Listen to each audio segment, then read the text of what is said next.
Hello student, कैसे हैं आप सभी लोग। मैं एजुकेशन डिपार्टमेंट से चित्रा मिश्रा और अब हम आज रूसो के बारे में बात करेंगे। रूसो ने शिक्षा दर्शन के बारे में क्या बताया है उसका अध्ययन करेंगे। रूसो का शिक्षा दर्शन कैसा रहा, रूसो ने शिक्षा दर्शन के बारे में क्या बताया है, रूसो ने किस बात को प्रोत्साहन दिया है, किस बात को सराहा है, इसके बारे में हम बताएंगे। पहले हम रूसो के जीवन परिचय के बारे में थोड़ा जान लेते हैं, फिर इसके बाद आगे व्याख्या करते हैं। आधुनिक प्रजातंत्र के जनक तथा आदर्शवाद और प्रकृतिवादी जीन जैक्स रूसो का जन्म 28 जून 1712 को जेनेवा में हुआ था।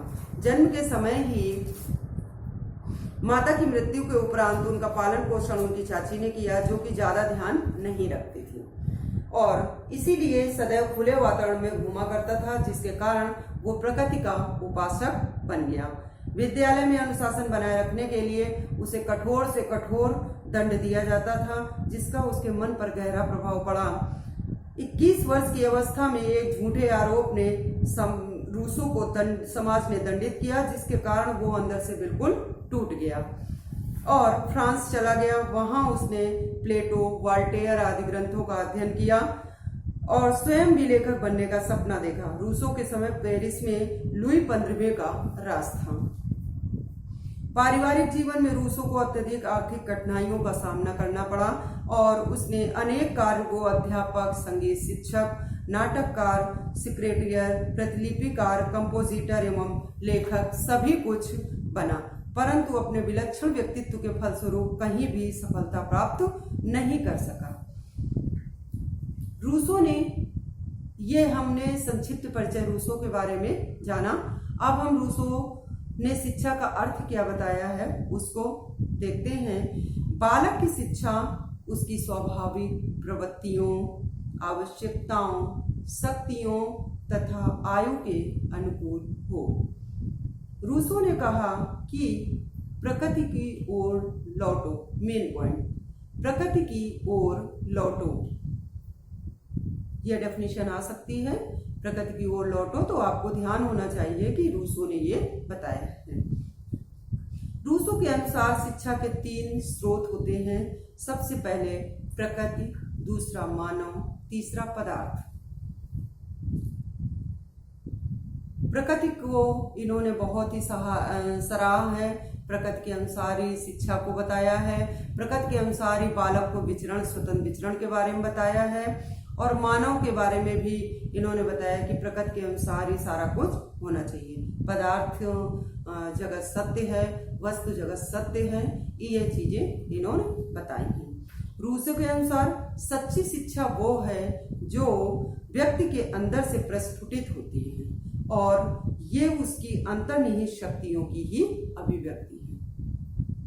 मतलब व्यक्ति के अंदर वो शिक्षा विद्यमान है लेकिन उसको निकाल नहीं पा रहे। यदि वो वास्तविक में अंदर के आंतरिक शक्तियों को बाहर ले आए, आंतरिक ज्ञान को बाहर ले आए, तो वो वही ही वास्तविक शिक्षा है।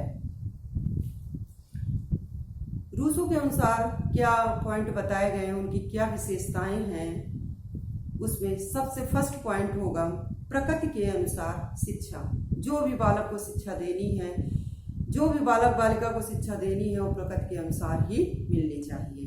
प्रकृति पर उन्होंने विशेष बल दिया है। दूसरा है निषेधात्मक शिक्षा। निषेधात्मक शिक्षा को उन्होंने बताया है कि इस तरह की शिक्षा बालक को दी जानी चाहिए। बालक को स्वतंत्र अवस्था में विचरण करना चाहिए। बालक को शिक्षा मिले लेकिन गुरु द्वारा ही मिले, शिक्षक द्वारा ही मिले, लेकिन शिक्षक का पर्दे के पीछे उसका होना चाहिए और प्रत्यक्ष में बालक होना चाहिए। बालक क्या कर रहा है इसके बारे में शिक्षक पीछे से उसको बताए और मार्ग प्रशस्त करे। उसको किसी भी प्रकार को परेशान, मतलब किसी भी तरह का कोई दंड ना हो, किसी भी तरह का कोई भी चोट नहीं पहुंचनी, आत्मिक चोट कोई भी नहीं पहुंचनी चाहिए। तीसरा है निश्चयात्मक शिक्षा। प्रकृति के आधार पर कोई भी शिक्षा निश्चय की जाए, उसका प्रयोग जो है वो सामने है, निश्चय की जाए, उसका जो परिणाम है वो सामने है और सकारात्मक रूप में उभर कर आए। चौथा, स्त्री शिक्षा पर बल दिया इन्होंने और स्त्री शिक्षा के साथ साथ शारीरिक शिक्षा पर बल दिया जाए, किस तरह से योगा व्यायाम वगैरह के लिए कैसे केंद्र खोले जाएं, इसके बारे में बालक को बताया जाए, विद्यालय में इसके लिए प्रबंध किया जाए और स्त्री शिक्षा पर भी विशेष बल दिया। नेक्स्ट, गृह कार्य की शिक्षा। गृह कार्य के भी बारे में लड़कियों को पूरी तरह से ज्ञान कराया जाए और स्कूल के साथ साथ विद्यालय के साथ साथ गृह कार्य के भी बारे में विद्यालय में बताया जाए। धार्मिक शिक्षा। धार्मिक शिक्षा के भी बारे में बताया कि धर्म से संबंधित शिक्षा दी जानी चाहिए, जिससे थोड़ा सा बच्चा आध्यात्म की ओर भी अपना रुझान करे। नेक्स्ट है नैतिक शिक्षा। नैतिक शिक्षा पर बल दिया है, चारित्रिक हो, नैतिकता हो, वो इस तरह से नैतिक शिक्षा पर पूरी तरह से बल दिया है। थोड़ा बहुत इन्होंने भी आदर्शवाद को फॉलो किया है, नैतिकता के बारे में बताया, चारित्रिक के बारे में बताया, स्त्री शिक्षा पर बताया, इन सब चीजों को पॉइंट को गहराई से इन्होंने बताया है। उद्देश्य के बारे में हम देखेंगे, व्यक्ति को सच्चा इंसान बनाना, दूसरा शारीरिक विकास, तीसरा भावात्मक विकास, चौथा ज्ञानेंद्रियों का विकास, पांचवा व्यवहारिक ज्ञान प्रदान करना। इन्होंने व्यवहारिकता पर भी बल दिया है, ज्ञानेंद्रियों पर और व्यवहारिकता पर दोनों पर बल दिया है। रूसो के अनुसार पाठ्यक्रम कैसा होना चाहिए? पहला है शैशवावस्था का पाठ्यक्रम, जन्म से 5 वर्ष तक, खेलकूद, व्यायाम, दौड़ना, घूमना। दूसरा है बाल्यावस्था का पाठ्यक्रम, 5 से 12 वर्ष तक, निषेधात्मक शिक्षा, तैरना, नापना, गिरना, निरीक्षण करना, ये बाल्यावस्था का पाठ्यक्रम। किशोरावस्था का पाठ्यक्रम 12 से 15 वर्ष तक, प्राकृतिक विज्ञान, भूगोल, कला, संगीत, गणित, सामाजिक विज्ञान आदि पर बल दिया। चौथा है युवावस्था का पाठ्यक्रम, यानी जो किशोरावस्था का पाठ्यक्रम बताया, ये प्रारंभिक किशोरावस्था। इसके बाद उत्तर किशोरावस्था में युवावस्था का पाठ्यक्रम आएगा, 15 से 20 वर्ष तक, कहानियां, पौराणिक कथाएं, इतिहास, यौवन शिक्षा, यानी यौवन शिक्षा का भी उन्हें ज्ञान कराया जाना चाहिए, क्या सही है और क्या गलत है। नेक्स्ट है स्त्री शिक्षा का पाठ्यक्रम। स्त्री शिक्षा पर भी इन्होंने बल दिया कि समानता होनी चाहिए, स्त्री को भी यानी किशोरियों को भी यानी लड़कियों को भी पढ़ाई का ज्ञान कराना चाहिए। रूसो के अनुसार शिक्षण विधि, सबसे पहला स्वानुभव की विधि, यानी अपने अनुसार अनुभव निर्मित कर अपने अनुभव से किसी भी कार्य को सफलता प्रदान करना। दूसरा है करके सीखने की विधि, करें और फिर उस चीज को सीखें और तब परिणाम तक पहुंचे। तीसरा निरीक्षण विधि और चौथा है अन्वेषण विधि, यानी खोज विधि। निरीक्षण विधि को भी बताया और खोज विधि को भी बताया। इन्होंने एक नई चीज अन्वेषण विधि को बताया इन्होंने, रूसो ने। और अभी तक निरीक्षण विधि, स्वानुभव करके सीखने की विधि तो सभी लोगों ने बताया, लेकिन इन्होंने अन्वेषण विधि को बताया। रूसो के शैक्षिक सिद्धांत क्या है? इन्होंने शिक्षा के सिद्धांत के बारे में क्या बताया है? फर्स्ट पॉइंट, बालक की प्रारंभिक शिक्षा में स्वयं ज्ञान अथवा अनुभव पर बल देना चाहिए। दूसरा है बालक के शरीर, अंगों तथा इंद्रियों के विकासानुसार शिक्षा देनी चाहिए। तीसरी है शिक्षा और जीवन में कोई अंतर नहीं है, शिक्षा स्वयं ही जीवन है। चौथा, शिक्षा रुचि और जिज्ञासा के आधार पर हो, वरना रटंत विद्या हानिकारक है। बालक को प्राकृतिक अनुशासन का ज्ञान होना चाहिए। छठवां, बालक की शिक्षा का उसके वातावरण से संबंध होना चाहिए। नेक्स्ट पॉइंट, बालक का नैतिक विकास उदाहरणों द्वारा होना चाहिए। 8वां पॉइंट, शिक्षा निषेधात्मक और उसका केंद्र बालक होना चाहिए। इन्होंने भी बालक को ही प्रथम स्थान पर रखा है। लास्ट पॉइंट, बालक को व्यवहारिक ज्ञान अन्वेषण के आधार पर दिया जाना चाहिए।